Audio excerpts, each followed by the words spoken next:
Okay. We are down to the very last bits of the winter season.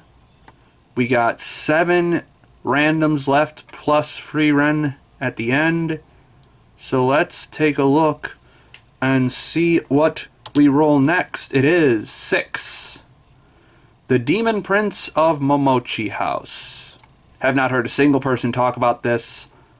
I guess it's gonna be, I'm gonna guess some kind of supernatural yokai comedy? Drama? Both? Let's find out. You know, it's weird. I was watching the opening scene of this anime, and I'm like, okay, this is interesting. It's just, it's not like a super exciting lead-in, but then there's like the kind of twist opening of the house, something exploding, a naked guy, whatever, and then the OP starts, and I'm watching it, and I'm going, why does the OP look worse than that opening scene? Like, did they just skimp on the OP? And then the rest of the show started, and I was like, oh, the show actually kind of looks like shit. I got about 10 minutes into the Demon Prince of Momochi House. Art's pretty bad, except for the main girl for some reason.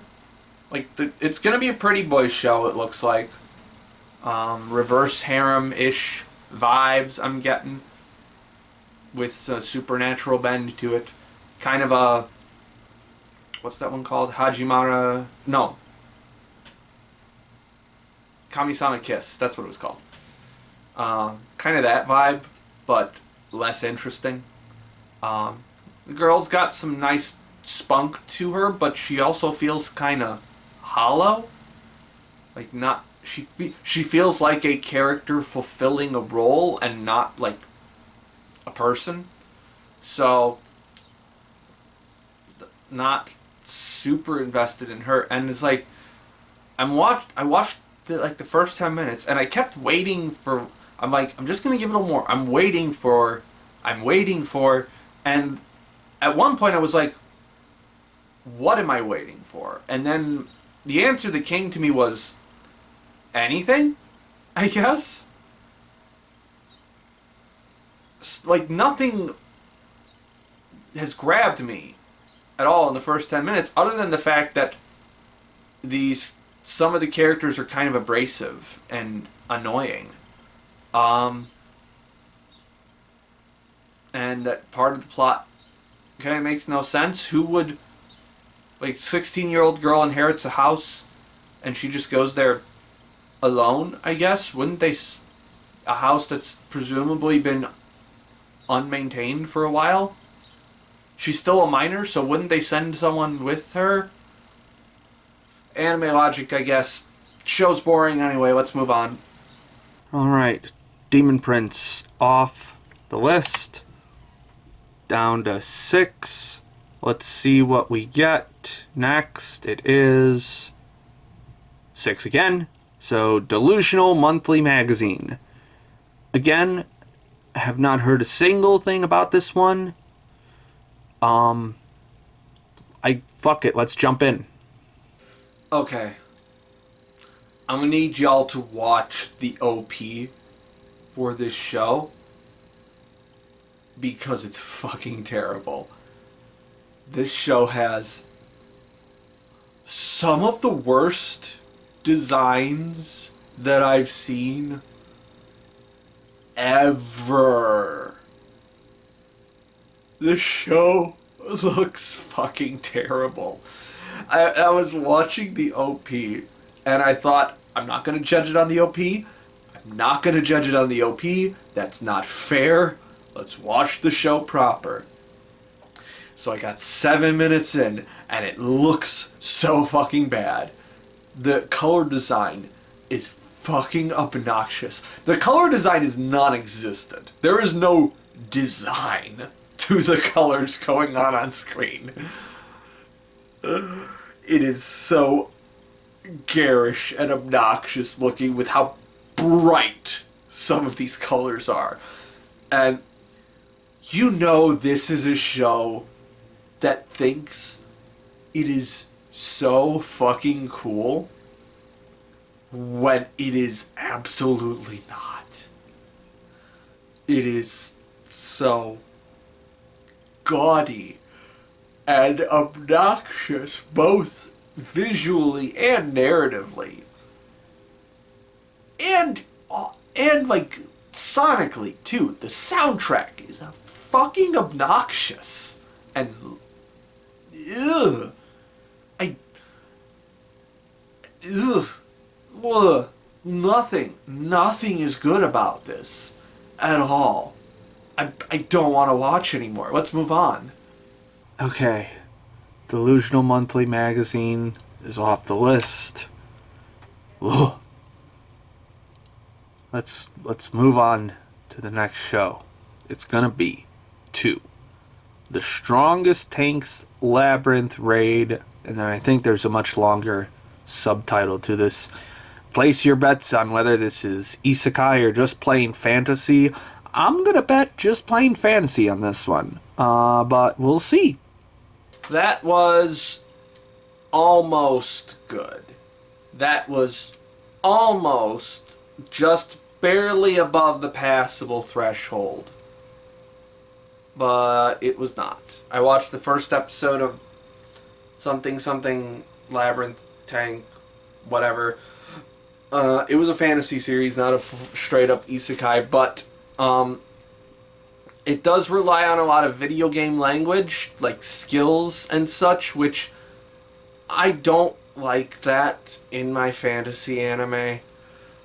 I don't like video game mechanics in a just straight up fantasy anime because it just feels fake to me. It just makes it feel like this world is cobbled together from video game tropes, and that's not what I want from a fantasy world. I don't want generic fantasy idea. I want a fantasy. So strike out on the world building and kind of strike out on the characterization too. Everyone's just kind of super bland and just very nothing, I guess. Like, the main character's like good-hearted, and aside from his soft siscon tendencies, because younger sister with incurable disease, there's really nothing interesting about him or anyone else in this show. And I'm gonna be honest, I was prepared to give this show a lot of leeway because of how many cute girls were in the OP. There were a lot of cute girls in the OP that were all hanging on to our main character. I was willing to let some shit slide, but I can't let the fact that there's nothing here slide. I feel it might be building up to something interesting, but I watched a whole episode and nothing interesting happened. It was so boring. So very, very boring. And it didn't look particularly good either. It's not, like, terrible, but it is, like, this is the generic idea of an anime. It just didn't score enough points for me to want to watch any more of it. Alright. Tanks Labyrinth off the list. We're down to 5 shows total now, finally. 4 randoms and then Frieren. So let's roll the random again. See what we get. It's gonna be 1. Okay, Firefighter Daigo. This is the only other 2 core series that's left besides Frieren. I'm going to try watching the OVA from the 90s first. Probably not going to make it through that, but I've heard literally no one talk about this show ever. But who knows? Let's give it a shot. I gotta admit, I never thought of applying shonen anime writing styles to a firefighting story. Certainly unique. Doesn't make it good though. I got through an episode and a third of Firefighter Daigo, and I also got through about half of the OVA from the late 90s. That one was just flat out fucking bad. Like, all around, nothing was good about it. So I didn't even make it through the whole OVA, even though it was only 40 minutes. And this one is just kind of, is more of like a average kind of bad. Like, it's so plain and bare bones.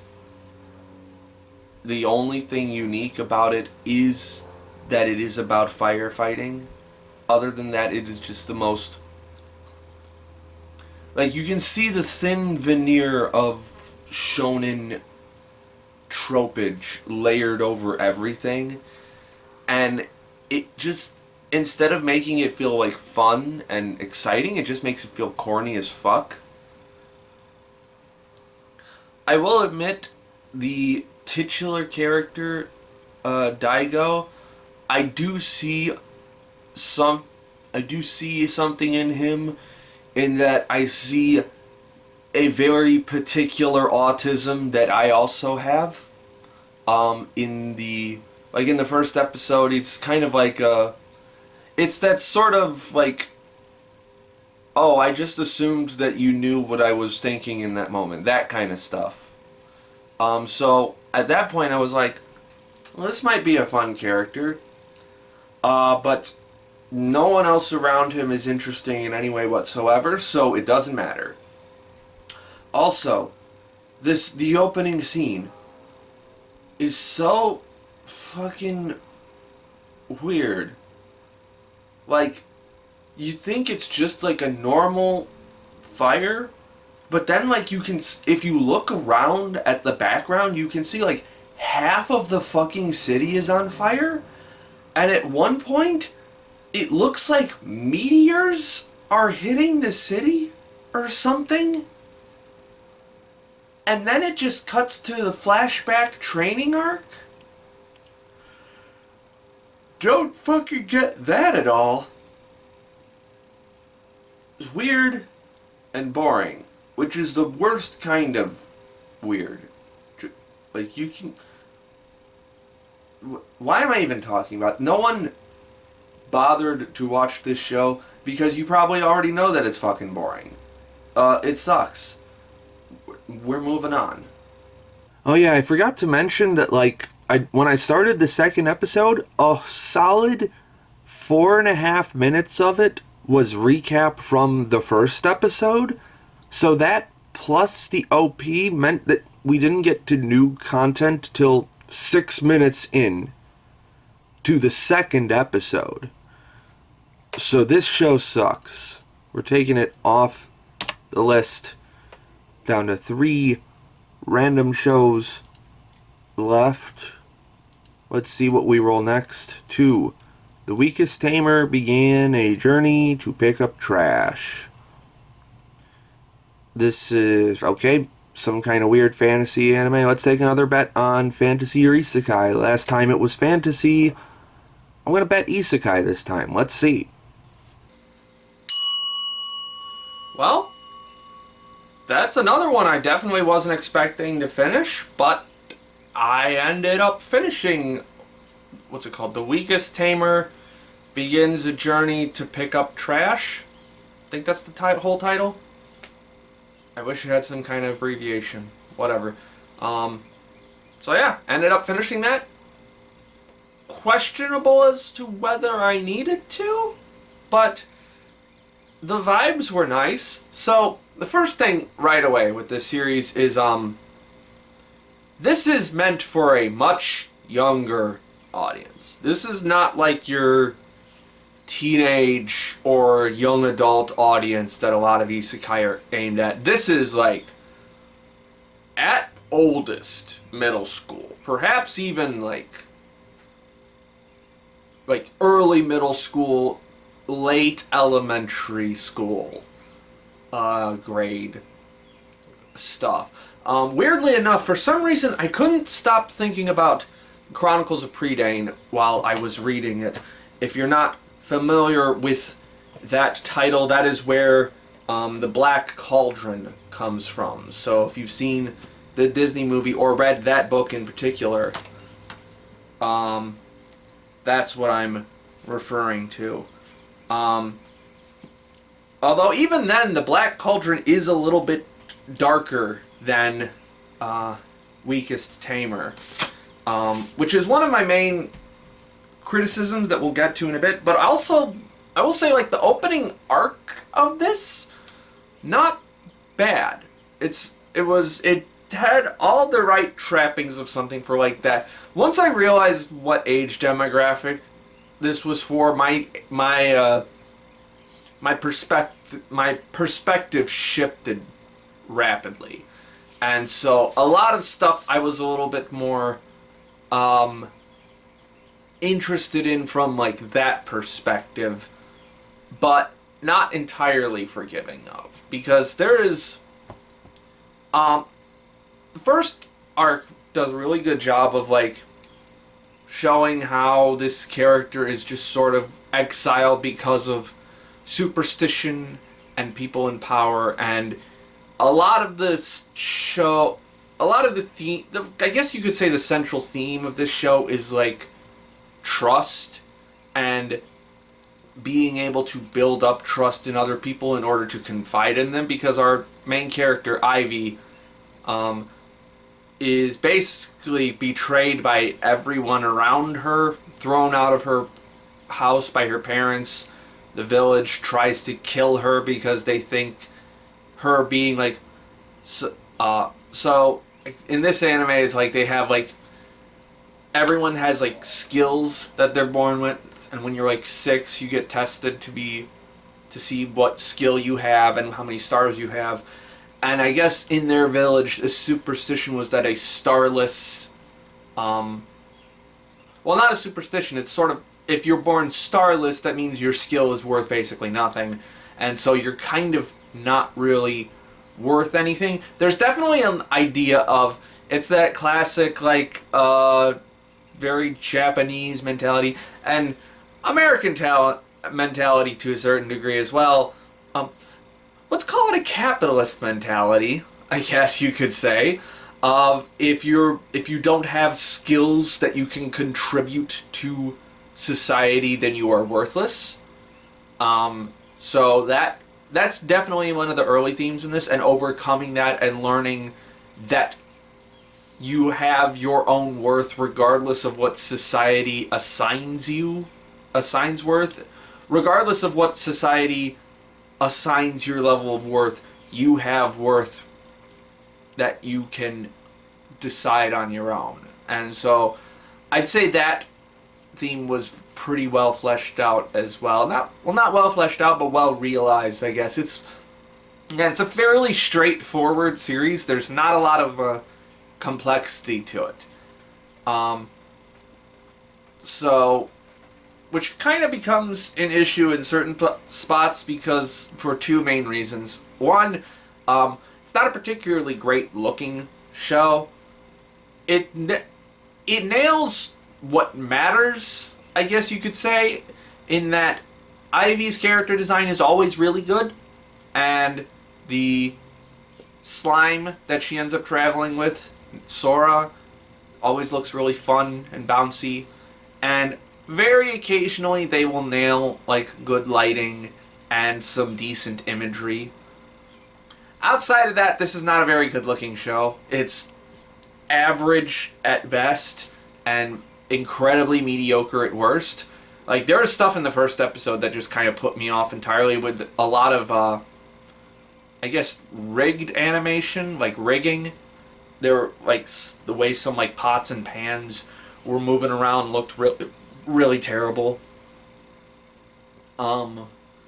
So when it doesn't look good, the vibe is not right. The music certainly helps in being very, like, chill, but also kind of lively and tight and just relaxing, sort of. It's got a nice... The music pulls a lot of weight in terms of the vibes. But this definitely could have been a much better looking show. I'm surprised that there was basically no CG at all. Like, the only CG I noticed was in the OP. Which, by the way, the OP and ED are actually pretty cool looking. The ED has this really, like, warm, enveloping vibe to it. And animation... Hold on, let me close the window. I thought my neighbor was done with leaf blowing, but apparently not. Waste of fucking energy. This window too, apparently. Fucking hell.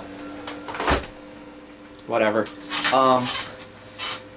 So, yeah, the ED has some really, really cool looking animation that's, The vibes are very hit and miss.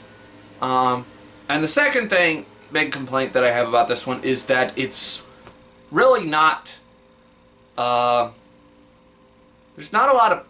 After the first arc or so, really after the first half of the series, there's not a lot of conflict. So... It's kind of just, there's not a lot of twists and turns to the plot. Like, there's a lot, like, a problem arises, Ivy figures out what the solution is, and then they do it. And there's, like, no hiccups, no, like, good, interesting setup and payoff or anything. It kind of just, stuff just kind of happens. And so it's not the most interesting to watch. Again, unlike like something like Frieren, where there is a lot of struggle involved. There's not after the first half of the series, there's really no struggle involved at all in this, and it's a very childish mentality towards good and evil. I guess, in like there's very clearly defined good guys and bad guys, and the good guys are always good, and the bad guys are always evil, except for one bad guy, because girl.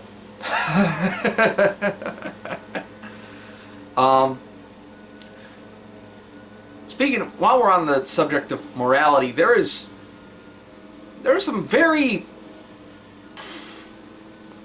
interesting ideas towards, like, so it appears that like one of the like high tier punishments for like criminality in this world is forced slavery, which is I understand because this is like supposed to be like a medieval kind of society, but the show seems really okay with it.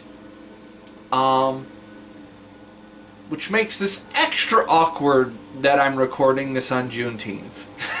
But there was, I don't know how to describe it. The show seemed a little too happy to talk about how, yes, these guys are gonna go be enslaved for the rest of their lives, and they will put their physical efforts to use in building up our society. And I'm like, okay, that seems sus. I'm not huge on the prison industrial complex, so there was not enough pushback to that idea, I guess you could say, considering that the audience that this is very clearly intended for.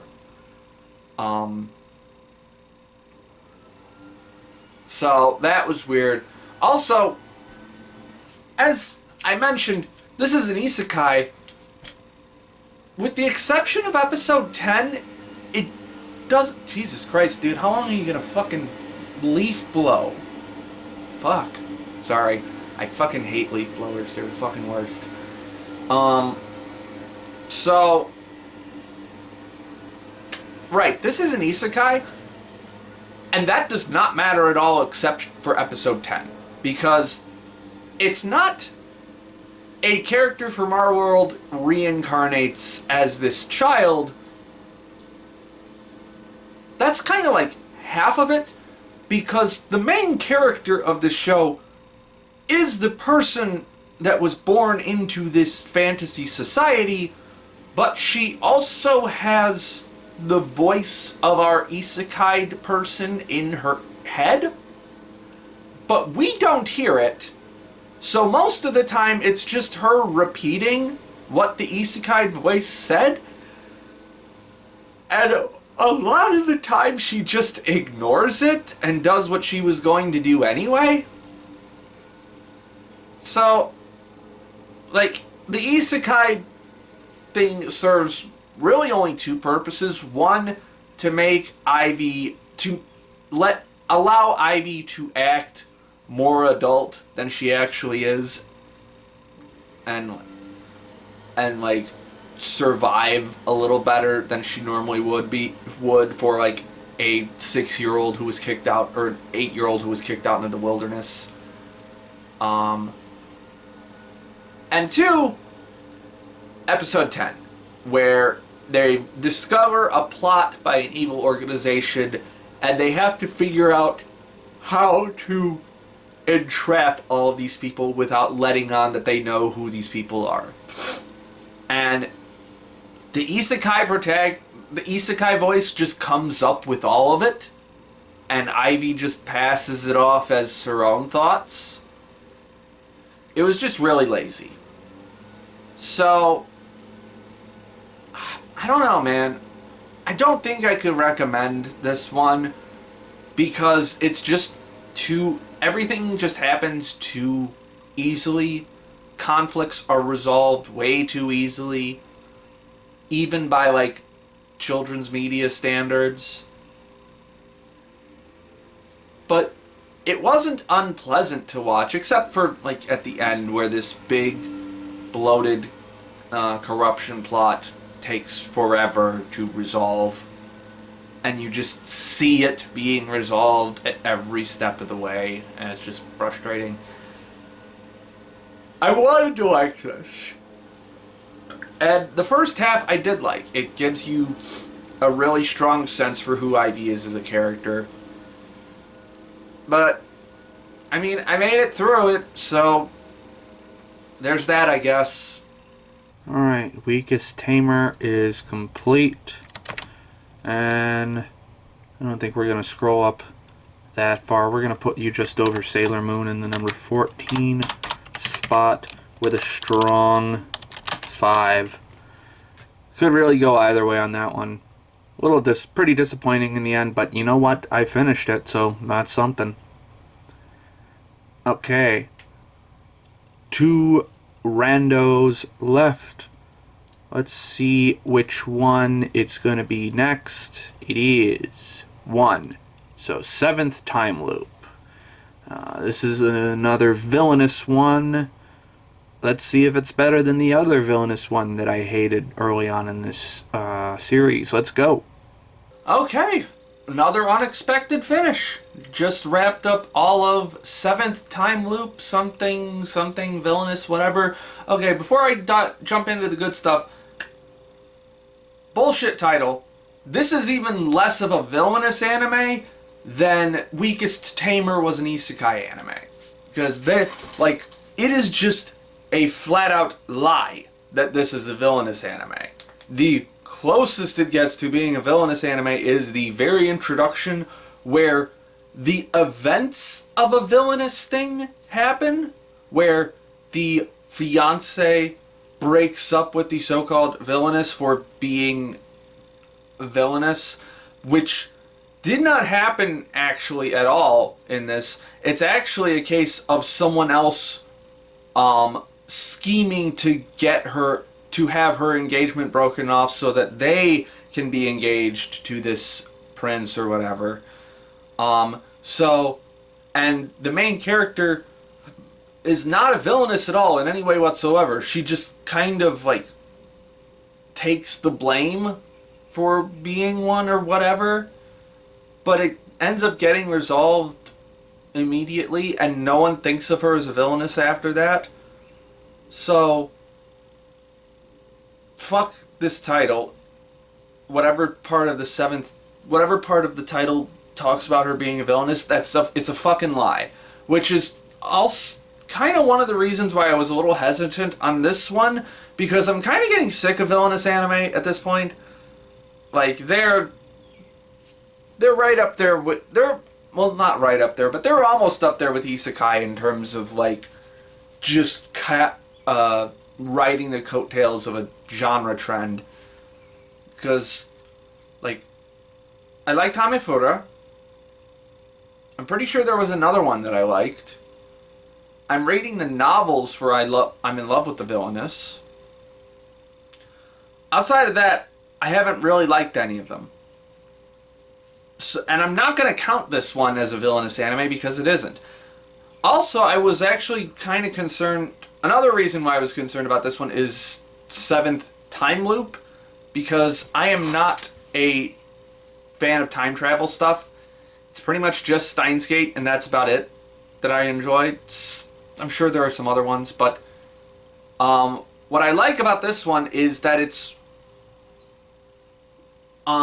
it uses its time travel mechanic in a very interesting way. It doesn't, like, we're on the seventh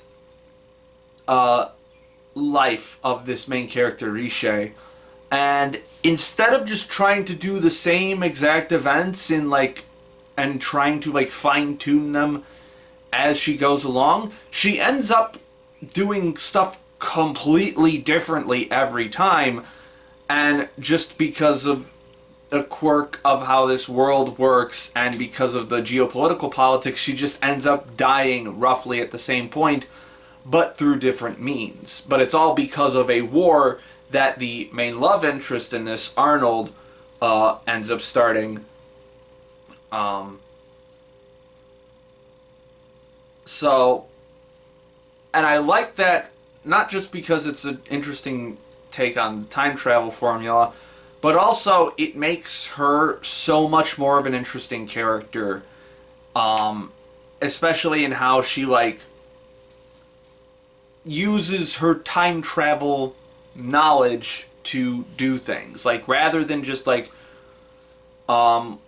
memorize the events of everything that happens, she is constantly searching out for new things to learn, new parts of life to incorporate into herself and expand her knowledge of the world, whether it's being a doctor or a maid or a knight or a merchant. Also, they keep one of her loops kind of a secret. It's like the fifth loop. It's implied that she is some kind of rogue or, like, kind of, like, stealthy kind of person, and I'm kind of curious if we'll ever get, if this gets a sequel, like, if they ever, like, explicitly say what it is. But that is a nice little mystery to just kind of dwell on. But, yeah, that is kind of the big, like, appeal of this show, in that how Riche applies all of the different pieces of knowledge through her different time travel journeys to different scenarios in her seventh time loop with the prince, in how she what am I trying to say? In how, like, whether it's, like, because essentially, like, her main goal in this is to be like, I gotta stop Prince Arnold from starting a war in 5 years that ends up killing a bunch of people, because that's the point where I end up dying. So I have to figure out how to divert him away from that. And the only reason she comes to that conclusion is because she ends up accidentally impressing him after during the 7th time loop, and he kind of whisks her away as his bride to be. And I do really like the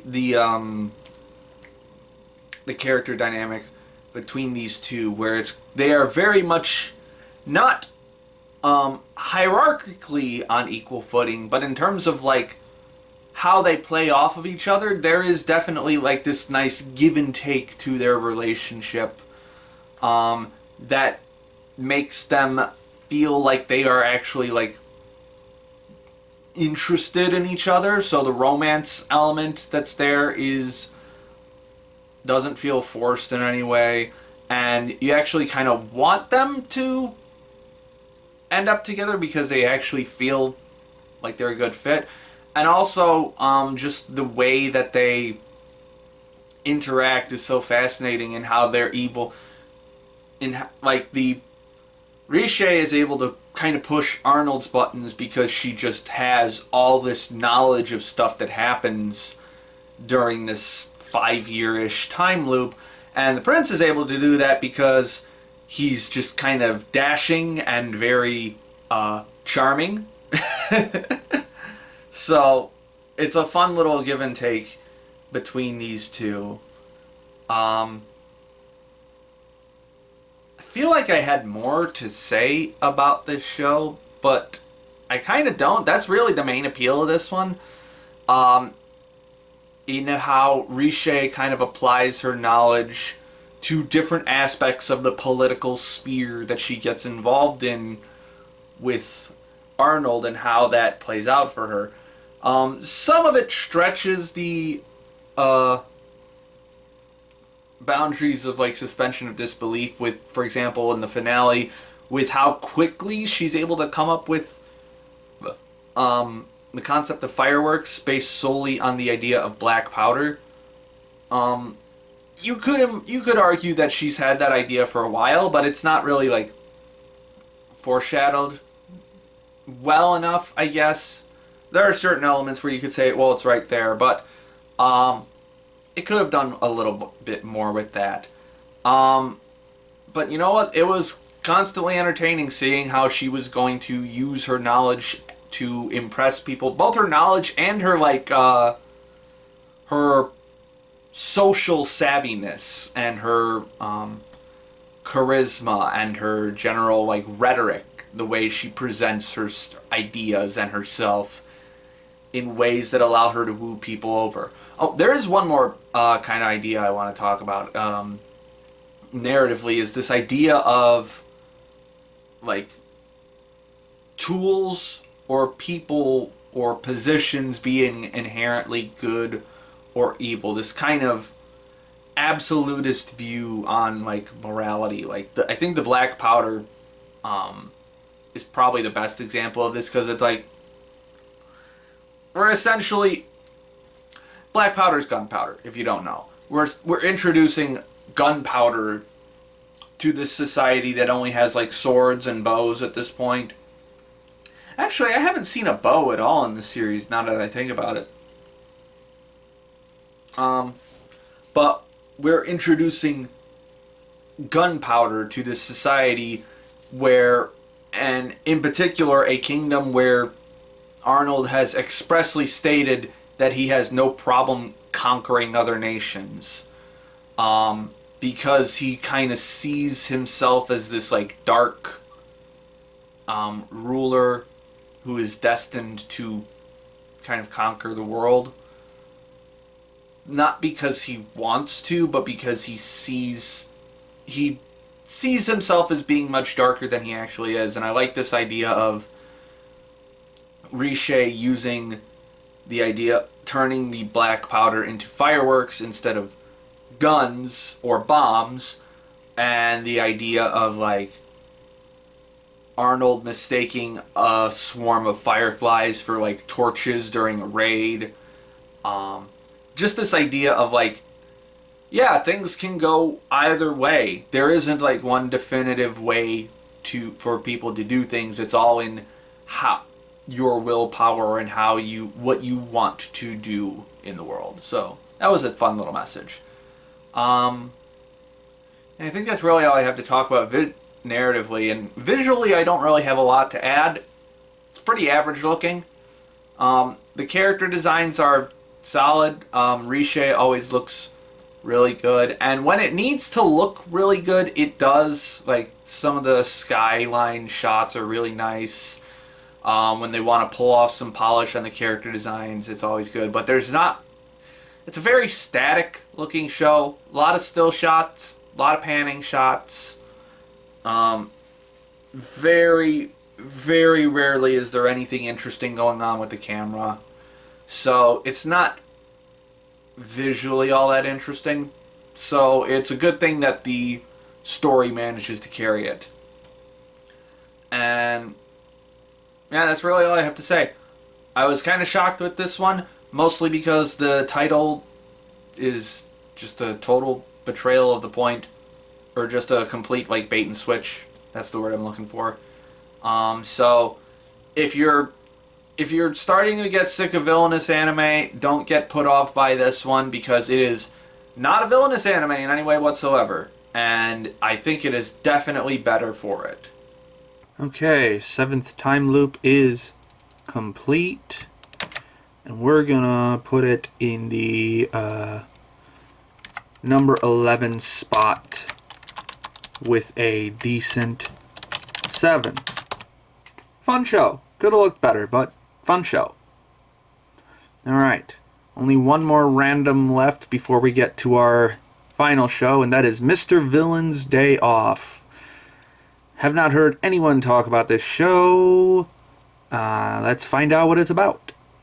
Okay, I think I've seen about all I need of that. I got through basically the first scenario of Mr. Villain's Day Off, which is about 6.5 minutes through the first episode. That's fine. Gave me like a little, like it got a few like light chuckles out of me here and there, but it's way too tame for me to like really get interested in it, and it's not good enough looking for me to survive just on like the vibes of it. It's not bad looking, but it's not incredible looking either, which is a shame, because I do really like the character designs. I think they had some potential, but there's just not a lot of enough oomph behind it. Weirdly enough, this first scenario, it feels like, because like immediately the villain who's taking a day off comes into contact with like the Red Ranger character, and it feels almost exactly like the scenario like in like a movie or like late into a series where the villain and hero meet, but like they don't know each other, and it like humanizes the villain and makes the hero like a little more hesitant to fight them once he learns more about them, I guess. So kind of just a weird notion that I noticed there. And it's probably just going to be a lot of that, plus a little bit more of the same comedy that we got here. So yeah, I don't really have anything else to say. There's nothing bad about it. It's just I definitely cannot watch a full 12-episode series of this. I barely made it through a quarter of the episode. Yeah, whatever. If that sounds like your thing, I guess go for it and like consume it bit by bit, but yeah, not for me. Alright, Mr. Villain's Day Off coming off the list, which leaves us one last anime from the winter season. It's Frieren, the new #1 anime on my anime list, and it's been holding that slot pretty steady since it ended about 3 months ago. I've been following the manga for this one for a while, and I know this one is a Madhouse series from the director of Bocchi the Rock, and everyone was hyping up the anime adaptation non-stop. So I'm hyped to dive in. Let's watch Frieren. Alright, and that wraps up the winter season. I just finished watching Frieren, Beyond Journey's End. What a goddamn incredible show. This is far and away one of my favorites from this season.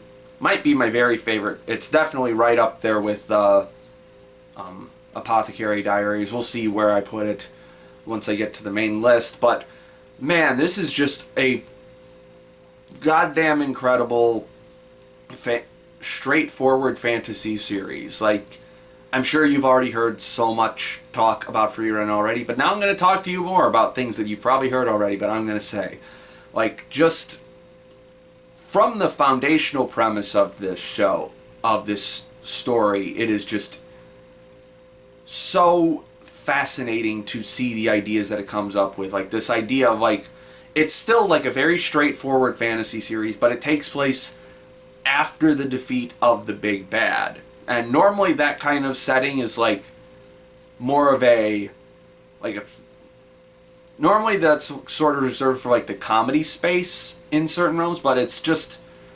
incredibly refreshing the way that Frieren just goes, nope, this is just going to be a straight fantasy series. But it just takes place after all of this has happened. And on top of that, we are going to make this, stretch the timeline out to an extreme degree in some areas. Like, not in the sense of, like, what am I trying to say?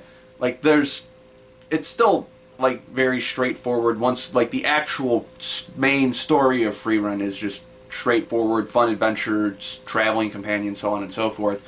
But, like, this show is really good at conveying the massive weight of time that has taken place in Frieren's life. Frieren being this 1,000-year-old elf, and it's really good at conveying how much time Frieren has experienced and how much of civilization she has seen, while also still making her a very flawed but also incredibly fascinating to watch character, because of how the fact that she is so old and has seen so much of history and just lives on an entirely different timetable from humans makes her interactions with humans very interesting. A lot of times it's like played for like gags, where it's like they show up in a town, Frieren's like, yeah, we could like be here for a few years, and then Fern or someone will be like, no, 1 week. But then in a lot of other ways, it's very just fascinating to see how she kind of grows through interacting with this shorter-lived species and learning how to operate on their level of time duration, so on and so forth. It was very fun to see, and the fact that we only see like patches of Frieren's life before the main series, but the fact that she is so long-lived kind of forces the show to really have a strong grasp on its world building, in terms of like, okay, Frieren has seen eons of this world, and so it's very fascinating to see like where she is at certain parts of the world's development. And even without that, this is just a really fun fantasy world to exist in, from the fact that we have like these, like the idea of the demons being inherently deceitful as a part of their evolution makes them feel like so much more than just like, oh, they're demons, they're the bad guys. It's the way that it's kind of like these demons use lies the same way that like a tiger would use like claws or something. They are a weapon for them to use, and they use them instinctually to when they hunt humans. It's so very fascinating to see this concept of a high intelligence creature that is still fundamentally different from humans, and simply we are simply not on the same plane of they're of like societal reality, I guess is the that's not that's a word salad that doesn't really make much sense, but you get what I'm trying to say. At first, when I read the manga, I was a little disappointed by that twist, but now that I have had a little more time to dwell on it, I think it's really just more, it's fascinating on like a world building kind of level. And yes, I've been reading the manga pretty much since it came out in the US, so I have read up through volume 10 so far, which puts me like in the middle of the arc with Mocked, if you remember who that is. That's gonna be, if that gets animated, that's gonna be really fun to see. But yeah, this is just a really damn solid world with some damn solid characters and damn solid animation. Like, I knew this was gonna be, I've seen so many clips floating around on Twitter of this. I knew this was gonna be like a phenomenal show to see, but even then, Twitter undersold it. This is by far one of the most beautiful anime that I've ever seen, and which is not surprising, considering I believe this is the same director as Bocchi the Rock. I don't remember what his name is, but it's a so incredibly competent production. But it's kind. See, both Frieren and Bocchi the Rock are very very strong productions, but in very different ways. Like, Bocchi is a lot more like ambitious in its like kind of breaking out of the typical what is this supposed to look like kind of box. It gets a little bit more experimental with its gags, whereas Frieren is just incredibly like straightforward, a very strong sense of like what it's supposed to look like, but it in a very traditional sense. It nails its aesthetic and sticks to it, and goes all in on the details of everything, whether that's the finer details of the character designs or the incredibly explosive action animation or the absolutely astounding color design. Like, whenever this show likes to do like that sunset with like that pinkish hue to it, I'm just left in awe of how fucking gorgeous it is. Like the scene where Himmel gives Frieren that ring it's burned into my brain of how fucking gorgeous that is. Yeah, there's really not like it has its dips now and then, but like Frieren's dips in quality are like what the average anime looks like when it's trying to be really good looking. That is the level that this show is operating on. It's just so damn good at pretty much everything it tries to do. Even on the soundtrack end, we've got this, I believe it's Evan Call did the soundtrack, so the Violet Evergarden composer. Normally, I'm not a fan of when soundtracks don't get like when there's like too much variation in the sound, not variation, but too many tracks, I guess. I tend to gravitate more towards anime that have like a few themes that they really stick to and are very memorable. But this one is still so like, there's not a lot about this soundtrack that I'm going to remember, but in the moment it was really fucking phenomenal. These big orchestral moving symphonic pieces that just add a huge layer of grandiosity to it all. Yeah, Frieren's just really fucking good. Really, the only times it felt like it was falling off a little bit was like a few parts during like the first class mage exam arc. Like the intro, the first couple episodes of that felt a little slow just because it was just doing so much explanation all at once. But it was still really interesting explanation, so I wasn't like...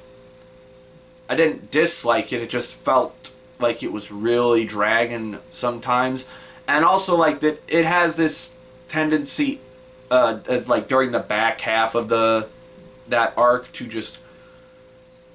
do very, very long flashbacks. And again, they're very interesting flashbacks that bolster the themes of the show very well in terms of, like,